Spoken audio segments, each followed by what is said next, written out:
What if the most powerful weapon in the world isn't a bomb, a tank, or even an army, but something you carry in your wallet every day?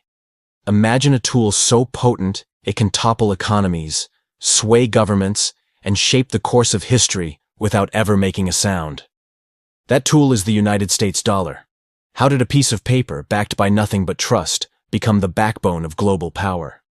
Why does it hold nations, markets, and even wars in its grip? Today, we're diving into the story of how the dollar became the world's most powerful weapon. Not through force, but through a quiet, calculated dominance that reshaped the modern world. This isn't just about money. It's about power, control, and the invisible threads that tie nations together or tear them apart. Whether you're an investor, a history buff, or someone trying to protect your wealth, understanding the dollar's rise is critical. It's a story of ambition, strategy, and moments in history that changed everything. So, let's step back in time and uncover how this all began. The dollar's quiet beginnings. Picture the world in the early 20th century. Nations traded in gold, silver, or their own currencies, each vying for influence. The United States was a rising power, but its dollar was just one of many currencies, far from the global king it is today. Europe, with its empires and industrial might, held sway. The British pound sterling, backed by the vast reach of the British Empire, was the currency of choice for international trade. Gold was the ultimate standard, a physical anchor for money's value. The dollar? It was a regional player, unremarkable outside America's borders. But the seeds of the dollar's dominance were already being sown. The United States was industrializing at a breakneck pace. Factories churned out goods, railroads crisscrossed the continent, and its economy was growing faster than anyone could have predicted. By the early 1900s, America was producing more steel than Britain and Germany combined. Its agricultural output fed nations, and its innovations, from the telephone to the assembly line, were reshaping the world. Yet, the dollar remained in the shadows, waiting for its moment. That moment came with World War I. Europe, the heart of global finance, tore itself apart. Britain, France, and Germany burned through their wealth to fund the war, borrowing heavily and draining their gold reserves. The United States, initially neutral, became the world's banker. American banks lent billions to the Allies, and the U.S. supplied food, weapons, and raw materials. By 1918, when the war ended, Europe was in ruins, its economies shattered, and its currencies wobbling. The dollar, backed by a booming U.S. economy and vast gold reserves, started to look like a safe bet. The turning point, Bretton Woods and the dollar's ascension. Fast forward to 1944, and the world was at another crossroads. World War II was nearing its end, but the economic scars of the Great Depression and the war lingered. Nations gathered in Bretton Woods, New Hampshire, to rebuild the global financial system. This was the moment the dollar's quiet rise became a global coronation. The United States, now the world's undisputed economic powerhouse, held nearly 2/3 of the world's gold reserves. Its factories were untouched by war, its cities unbombed, and its economy stronger than ever. The world needed a new foundation, and the dollar was ready to step in. At Bretton Woods, 44 nations agreed to peg their currencies to the dollar, which in turn was convertible to gold at a fixed rate of $35 per ounce. This wasn't just a technical agreement, it was a seismic shift. The dollar became the world's reserve currency, the one governments and banks held to settle international debts. Why? Because the U.S. economy was stable, its gold reserves vast, and its political system reliable. The dollar was no longer just America's money, it was the world's money. This system gave the United States unprecedented power. Countries needed dollars to buy goods, pay debts, or stabilize their own currencies. The U.S. could print money and know the world would accept it. But this wasn't just about economics, it was about influence. Holding dollars meant relying on America. Trading in dollars meant playing by America's rules. The dollar became a silent enforcer, shaping alliances and bending nations to its will without a single shot fired. The dollar as a geopolitical lever. Let's look at an example. In the years after Bretton Woods, the United States used the dollar's dominance to rebuild Europe through the Marshall Plan. Between 1948 and 1952, The US poured over $13 billion, equivalent to roughly $150 billion today, into Western Europe. The catch? Most of that aid came in dollars, which recipient nations used to buy American goods, strengthening US industries while tying Europe's recovery to the dollar. This wasn't charity, it was strategy.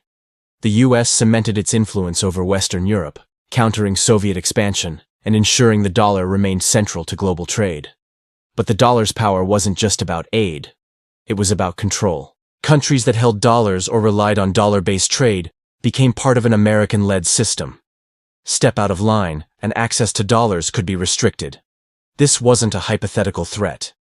In 1956, during the Suez Crisis, Britain and France invaded Egypt to seize the Suez Canal.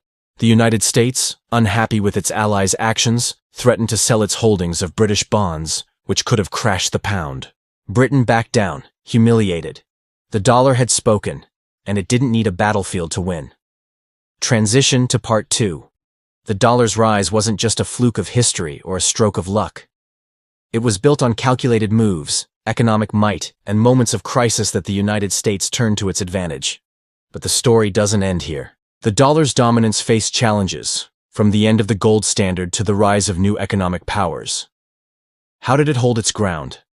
And what does its power mean for you? Whether you're an investor, a saver, or just someone trying to navigate today's world? That brings us to the first big lesson most people don't want to hear. The dollar's strength isn't just about money. It's about power, and that power comes with consequences. The dollar's resilience, surviving the end of the gold standard.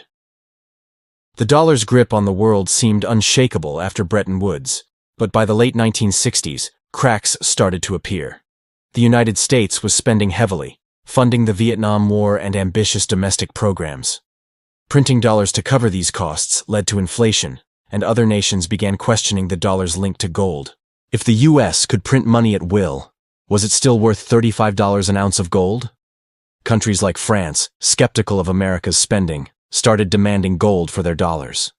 The pressure was mounting. In 1971, President Richard Nixon made a move that shocked the world. He closed the gold window, ending the dollar's convertibility to gold. Overnight, the Bretton Woods system collapsed. The dollar was no longer backed by anything tangible, just the faith and credit of the United States. Many predicted disaster. Without gold, why would the world keep using the dollar? But here's where the story takes a turn. Instead of collapsing, the dollar's dominance grew stronger. How?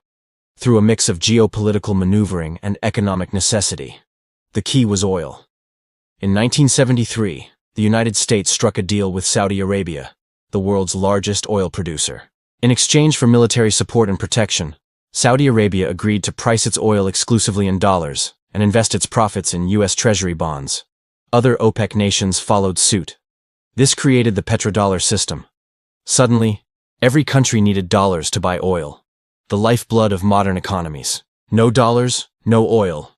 The dollar's value was no longer tied to gold, but to something even more essential: energy. This was a masterstroke. The U.S. didn't need to fire a shot to ensure the world's reliance on its currency. The dollar as a silent enforcer. The petrodollar system wasn't just about economics, it was about control. Countries that wanted to buy oil had to hold dollars, trade in dollars, and often align with U.S. interests to secure access to them. This gave the United States immense leverage. Consider Iraq in 2000. Saddam Hussein announced plans to sell oil in euros, challenging the dollar's dominance. By 2003, Iraq was invaded, and the dollar remained the currency for its oil. Coincidence? Maybe. But the message was clear. Defying the dollar comes with risks. Sanctions became another tool in the dollar's arsenal.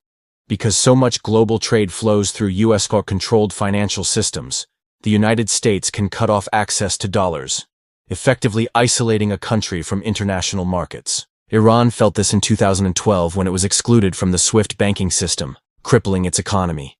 North Korea, Venezuela, and others have faced similar pressure. The dollar isn't just money, it's a gatekeeper. Step out of line, and the U.S. can lock you out of global trade without deploying a single soldier. The dollar and you, why this matters. So, what does this mean for you? Whether you're an investor, a saver, or just someone paying bills, the dollar's dominance shapes your life. For investors, the dollar's strength affects everything from stock markets to commodity prices. A strong dollar can make foreign investments cheaper but crush emerging markets by making their dollar-denominated debts costlier. For savers, the dollar's stability is a double-edged sword. It's a safe haven in times of crisis, but inflation, driven by unchecked money printing, can erode your purchasing power. Let's look at history again. In the 2008 financial crisis, the world didn't abandon the dollar. It flocked to it. Despite the US being at the epicenter of the crisis, global demand for dollars surged as investors sought safety. US Treasury bonds, backed by the dollar, became the world's go-to asset. This is the paradox of the dollar's power. Even when the US stumbles, the world needs its currency to keep turning. But there's a catch. The dollar's dominance relies on trust, and trust can erode. In recent years, countries like China and Russia have pushed to reduce their dependence on the dollar. They've hoarded gold, developed alternative payment systems, and even experimented with digital currencies. So far, these efforts haven't dethroned the dollar, but they're a reminder that no empire lasts forever. The US benefits from a unique position: its military might, its economic size, and its control over global financial systems. But if that trust falters, the consequences could ripple through markets, savings, and geopolitics. Protecting your wealth in a dollar-dominated world. For those looking to protect their wealth, the dollar's story offers lessons. Diversification is key. Holding assets in multiple currencies or tangible investments like gold can hedge against dollar volatility. Understanding geopolitics matters too. Sanctions, trade wars, or shifts in oil markets can sway the dollar's value overnight. And don't ignore inflation. The US has printed trillions of dollars since 2020 to fund pandemic relief and economic stimulus. While the dollar remains king, its purchasing power isn't guaranteed. History shows the dollar's resilience, but it also warns of its vulnerabilities. The Roman denarius, once the world's dominant currency, collapsed under the weight of inflation and political decay. The British pound, king before the dollar, faded as the British Empire waned. The dollar's reign isn't written in stone. Staying informed, watching global trends, and planning strategically can help you navigate its power and its risks. Closing thoughts. The dollar's journey from a regional currency to the world's most powerful weapon is a story of strategy, opportunity, and unrelenting influence. It didn't need bullets or bombs to conquer. It used trade, oil, and trust to build an empire. But empires evolve, and the dollar's future depends on a world that keeps choosing it. For now, it remains the backbone of global finance, a silent force shaping markets, nations, and your own financial future. This brings us to the final lesson most people overlook. The dollar's power isn't just about what it buys today, but about the systems it controls tomorrow. Understanding that power and preparing for its shifts could be the difference between thriving in a dollar-dominated world or being caught off guard by its changes.